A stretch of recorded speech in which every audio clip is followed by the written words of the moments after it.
আমি ধন্য গো রাসূল তোমাকে পেয়ে আমি ধন্য গো রাসূল তোমাকে পেয়ে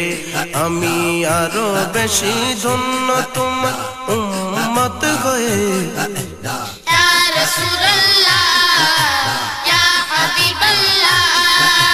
ইয়া রাসূলুল্লাহ ইয়া হাবিবাল্লাহ ধন্য গো রাসূল তোমাকে পেয়ে আমি ধন্য ধন্য আমি ধন্য গো রাসূল তোমাকে পেয়ে তোমার উম্মত হতে চেয়েছিল সকল নবী তোমার প্রেমে ঝুঁকে পড়ে সৃষ্টির ছবি তোমার উম্মত হতে